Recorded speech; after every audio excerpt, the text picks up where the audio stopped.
meant anything goes. Anyone could die, anyone could fall in love, anyone could die, anyone could fall in love, anyone could die, anyone could die. Asian apocalypse. Concept was so cool. Asian apocalypse. Concept was so cool. People couldn't believe it. They had to believe it. People couldn't believe it.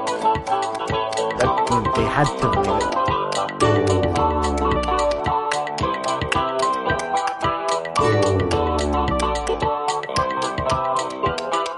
Everything that you hit on the known level.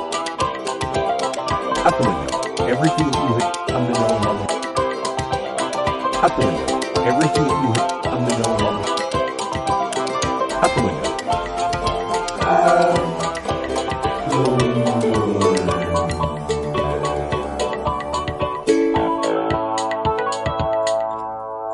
I'm Jeremy Greer. And I'm Gary Butterfield. And this is Days of Future Cast, the podcast where we talk about Age of Apocalypse. It's X-Man time. It is X-Man time. X-Man. Not men. Nope, just the singular man. The one dude. Young Cable. The tiny boy. Young, hot, angsty Cable. So much angst. One of the transplants who comes to the real universe. Can't wait. At this point. Can't wait. Yep, they launched some characters. I've never read those comics. Apparently, Warren Ellis takes them over at some point and they get good, is my understanding. But I have not really read anything with X-Man in the 616. I have not either. He's also a big part of the most recent pre-Hoxpox X-Men shakeup. Okay. Like Age of X-Men, which involves him creating an alternate reality for the X-Men, but sex is illegal. I think we talked about that at some point. Like he had a really bad relationship, so nobody gets to have relationships. Dope. All right. Apparently it was like pretty good, and then I think Hoxpox like blew it out of the water critically. Like everyone was like pretty into the Sex Police X-Men, and then everyone's like, oh no, actually Hoxpox. So, and I that website Mondo did some X-Men posters for Comic-Con this year. And they had a couple of Hoxpox posters that were looking pretty good, but then they had just a really dope Silver Age X-Men poster. And I don't know if you ever tried to buy anything on that website before. It's fucking impossible. Like, I don't know if you've ever done that whole routine. I never heard of this website. Oh, before now. I'll find you a link and send you the thing that I got. I got it pulled up right now. I'm looking at the stuff they got going on. But they do like limited release stuff. So it's like, at 11 a.m. on a Sunday, we're going to drop 50 of these. So you have to be like Johnny on the fucking spot. And sure enough, like it was 11 a.m. I hit the thing. I completed the transaction. By the time I reloaded the page, everything on the page was sold out. Like, and it was only took like a minute. Like, it was crazy. That I find that kind of artificial scarcity really obnoxious. Yeah. But the poster was cool. So. Oh yeah, no, it doesn't mean that the stuff is bad. Yeah, I want to get this tiki mug of MODOK that's made out of bone. I loved it, dude. I love that shit. Yeah. So good. I can't find. I put the poster that I got. Oh, here it is. Because I don't know if it's still on their website since it's like buried in SDCC stuff. But here, that's the thing. That was the link. If it was a bigger Ant-Man and the Wasp fan, this is a really nice Ant-Man and the Wasp poster. I had that same thought of like, man, I don't even like these two characters, but that's a cool fucking poster. It's a really great poster. Like the design on the stuff is cool. So for sure. Yeah. I saw you tweet about that. That is a really cool poster. That's real good. Yeah, good shit. Trying to fill up my wall like a 40-year-old man. So that's great. It's going to make you not look so like male living spaces next time you stream. I've already got a picture behind me because of that. Autumn was like, you can't be on stream again like that. That was terrible. I'm like, okay, cool. Okay, I'll zoom in next time. It'll just be me. You can't look like you're renting out a hotel to stream. Even though that is definitely what I should do because the hotel would probably have better internet. Hell yeah, and better air conditioning, more likely. Yeah, probably. X-Man. The cover of this, we got X-Man beating up Mr. Sinister. Yeah, shaking his fist to the viewer. Yep. Like, ooh, do you want me to do this to you? A little bit. Our new kind of...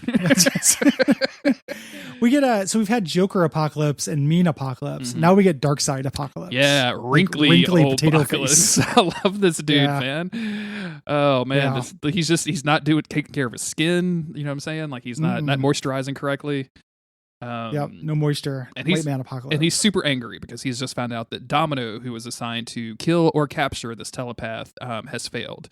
He's finding this out from the Shadowking in a jar. The Shadowking juice. The Portland version of Shadowking, I guess. Kombucha Shadowking. We go to the next page, which is like a full 2-page spread with Apocalypse just like getting so mad that he's tearing up his like Apocalypse chamber. How do you feel if your underarm, like if your armpit and your hip connected, Gary? Would that be a comfortable thing for you?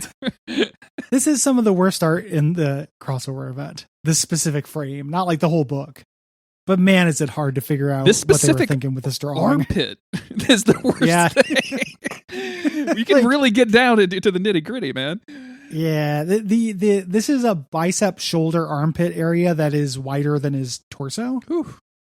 And it goes down. It does go down to his hip. Yeah, like he's got those delts that go all the way down to his hip, and like just his weird little underwear. Like doesn't look like he's kind of like pushing his butt out a little bit. Yeah. Like he's like his hips are tilted. Like he's looking like the Shadow King is like, come on, push it out. You know, you want push to. It. Give me a little bit of that yoga goodness. You know. like just hanging out. This is like the Shadow King is watching Apocalypse do group aerobics from an exercise bike and just being like, I like to feel the burn, but I really like the view. I was going to say, it looked like he's that dude from the backroom casting couch of like, oh, turn around. This is very Shadow King's casting couch. Shadow Eye for the Apocalypse guy. Like going on here. But this is, the Apocalypse is throwing a little hissy fit. Yes. This is one of the Apocalypse we get, like gross proportion hissy fit Apocalypse. I also like the next page where he turns into this weird little stiff action figure. Yeah, it's really strange. Chess piece Apocalypse. Yeah. And then like in that next frame, he's just all wrinkly again. It's super good. Yeah. What's going on? But basically, he's like he kind of runs into Magneto on the way out. But like we don't really have time to fuck with that just yet. Because like that's happening in a different comic book essentially. We go over to Nate. Nate had been found by Forge, and Forge had kind of adopted him and trained him and was trying to get him on the path to harness his powers.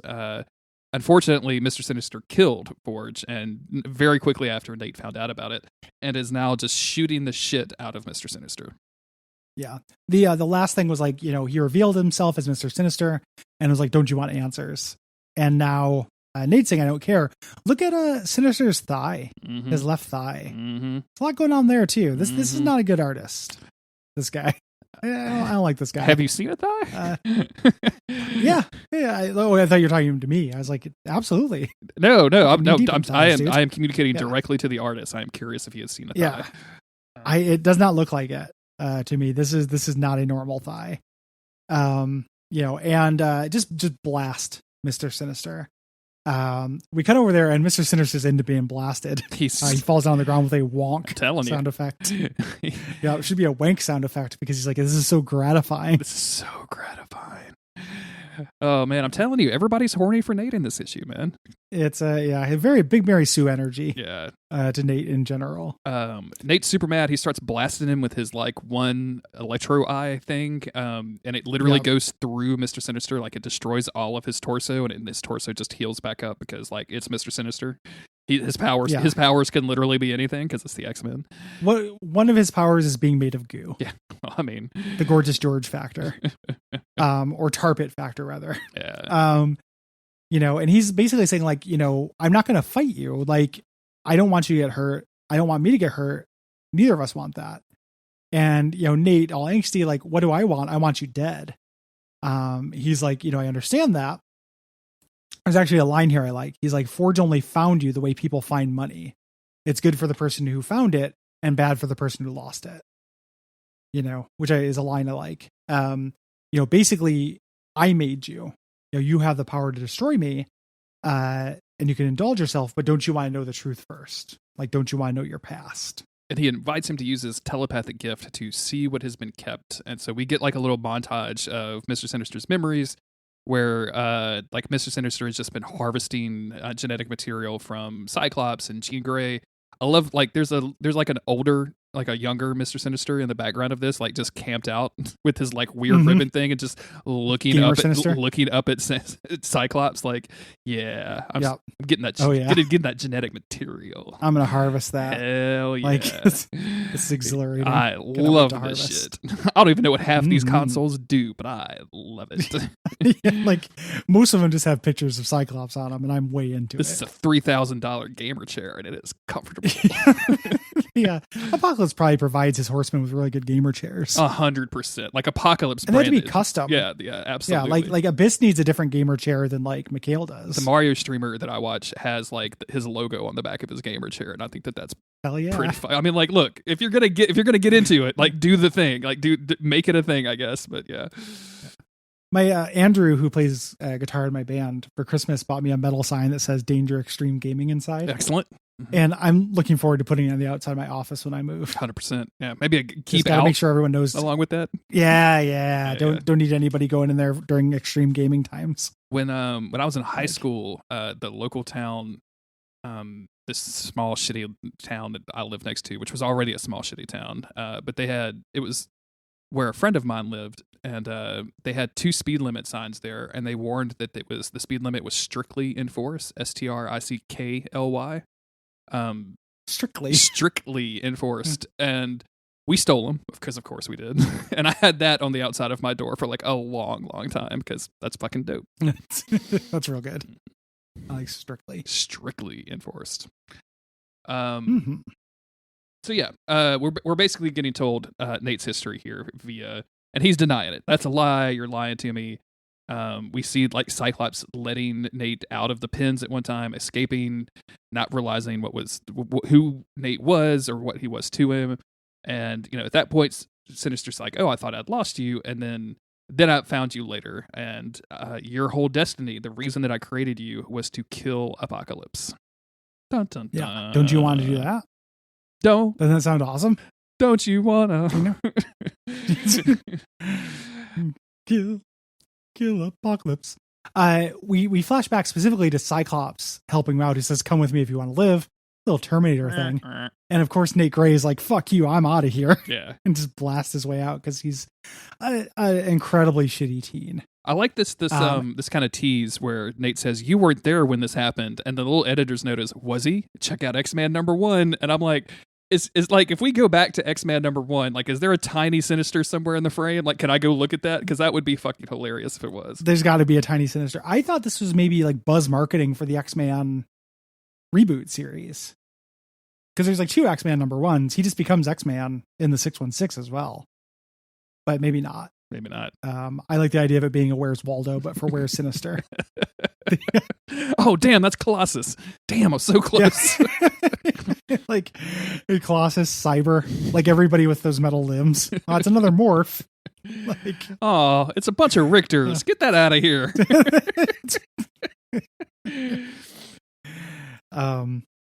So and he thinks is gonna be like, if I say you're gonna kill Apocalypse, this is gonna do it for you.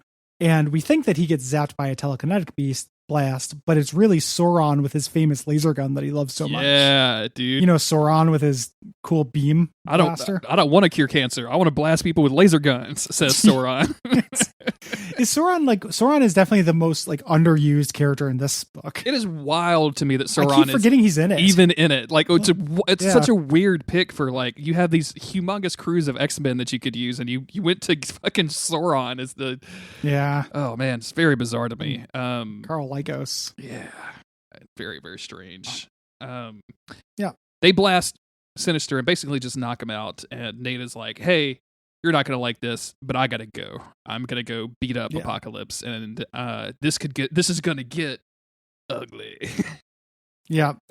They don't want to leave their friend, but he just makes them. Yes. He's like, no, I can make you leave telekinetically. Just puts them in a bubble and sends them away and rip. Dope. They're gone. Super good. Yep. And then he channels all of his telekinetic energy into his fist and starts punching Sinister. Yes. Basically like talking about how he has memories and hopes and dreams. You have not put your memories in me. They're not false memories. I'm real. I'm not your project. I feel like this would be better if this wasn't like a bunch of different sci-fi bullshit that I've seen over the years.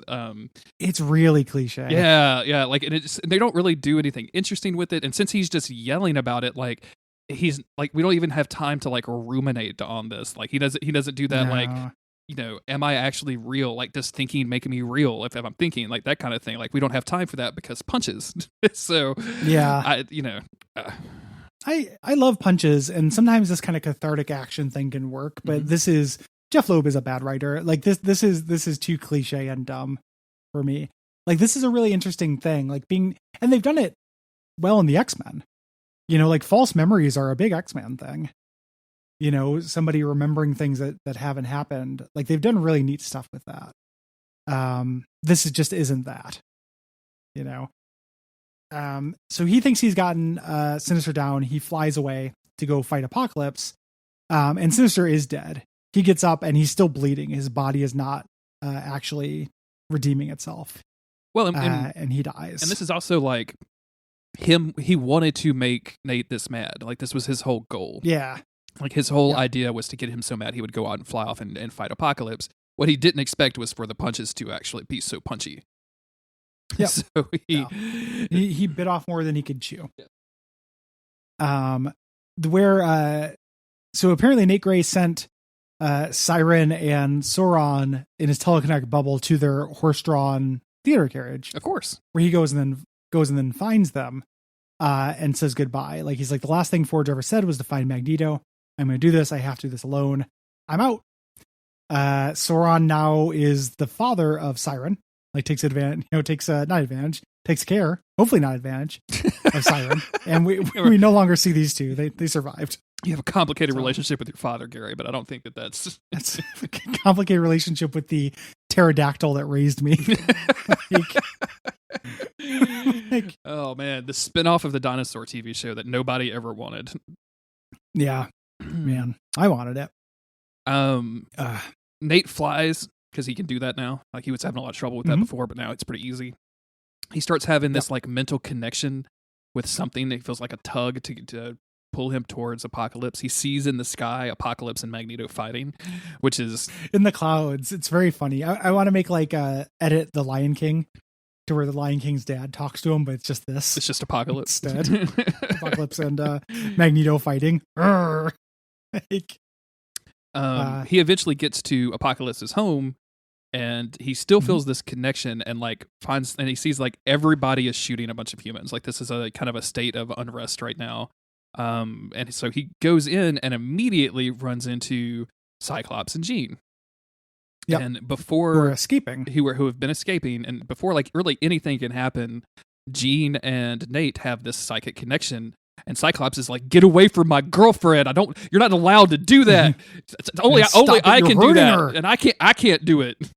Like, yeah, Jean, starting, if this had been the 616, she would have been doing this her entire life. But in the Age of Apocalypse, this is her first time of being like, "No, Scott, you don't understand, you idiot." I have a connection. It's very nice. It's classic. This man is a friend. Maybe something more. And she starts talking to him telekinetically. Like, "I know you're special and you're alone. Do you want to come with us?" And he's like, "No, I've been running away my whole life." Again, super cliche. Too many good people have died, like Sunder. And it's time now to finish the fight. So they send in, or he goes in, and Cyclops is like, "I remember that kid. I knew something was special about him." So, okay. Because comic books cannot fucking help themselves. Yeah, he reminds me of myself. And then we go to Nate Gray. The way he's getting into Apocalypse's gigantic boot eyesore is by climbing the outside of it. Yes.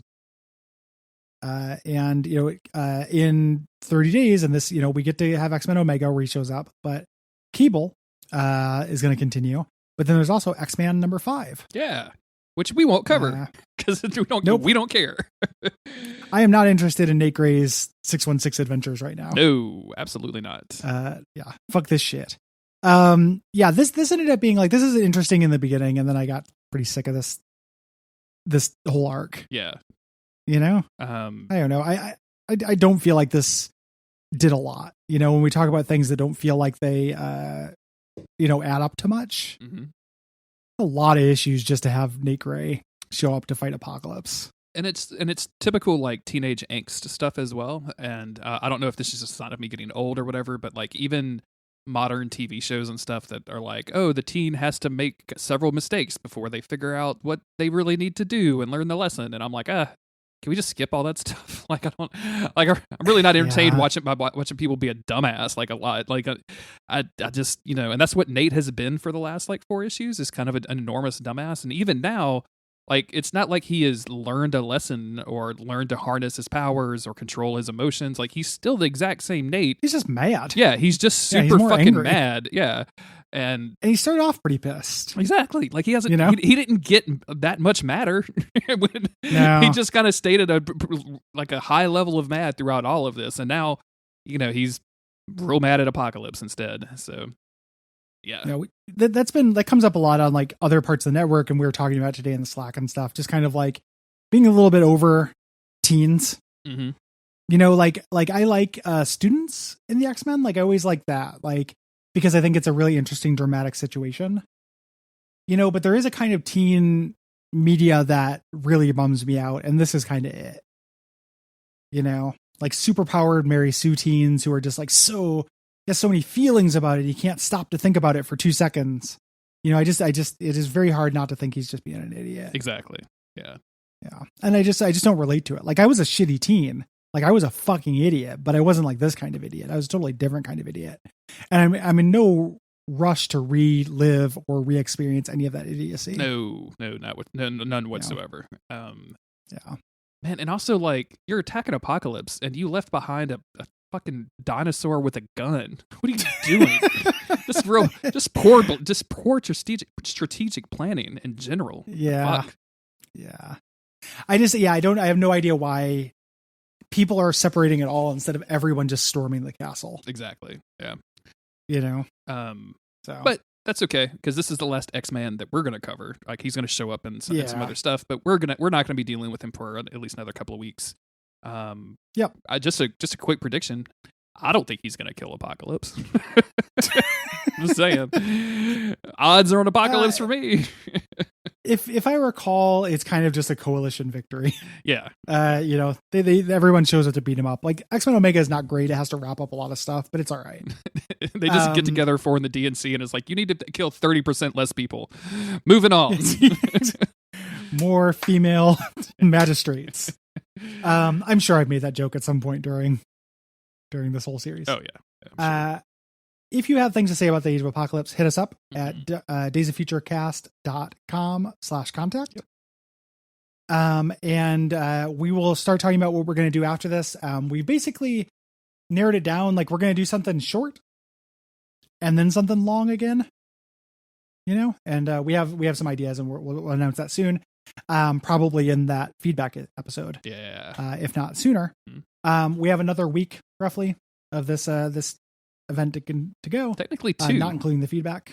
Or 2 weeks, sorry. Yeah. Another session. Yeah. We record these 2 weeks at a time. Well, we have 4. We have one more session, and then we have X Universe and X-Men Omega after that, and then probably a feedback episode, and then whether or not we want to talk about Chronicles in a quick fashion, that'll fill us up for 4. So we have 4. So we got some time. We have a month of Age of Apocalypse left. So it is a veritable age, and then we'll be moving on. We appreciate everybody who has come with us to the format change, as always. Oh yeah, it's been a minute since we said that. Mm-hmm. And we appreciate especially people who go to patreon.com/Duckfeed.tv and support us. Yes, that's the easiest way to do it. You get cool benefits. You can get these episodes super early. You can get episodes on the network super early. You can get bunches and bunches and bunches of exclusive content. Like seriously, like if you go subscribe and then you put that URL that it gives you into your podcatcher of choice, just give it a scroll. Like that shit goes on forever. It's fucking ridiculous. Like it is nutso how long it is. So yeah, Cole actually made. I'm pulling it up to see if how it's spelled, but Cole actually made a website just to show that. If you go to $5 ducks or $10 ducks, it shows everything that pops up. So the $5 one is pretty big, and it's not even completely updated. Like it's still on BioShock Infinite as far as the premium episodes, and there are actually a billion more. So that you get a little hint, and it's easily twice as much as this. So we really appreciate you. You get 90 plus hours, considerably more than 90 plus hours. Jesus Christ! Like he did little thumbnails for this. This is a lot of work. Somebody go give Cole $5 so that he can appreciate the amount of work that he put in this. I had not seen this, so I hadn't seen any of this stuff. Yeah. Wow. The at $10 you get more than 225 hours of extra stuff immediately. That's 225. Insane. Yep. So all kinds of stuff, and there's links to most of it. Again, it's not even all of it. Like we still have even more stuff than this. So like there is a lot. Like we really appreciate people who support us. We understand money is tight. The last thing we want in the world is for anybody to feel like they're not getting their money's worth. So we try to be very generous with us. And that's probably about it. Yeah, we're good. The pitch. Enjoy. We'll be back next week with more number 4s, and then we'll wrap up some Age of Apocalypse. We love you. Stay safe. Bye. Stay safe.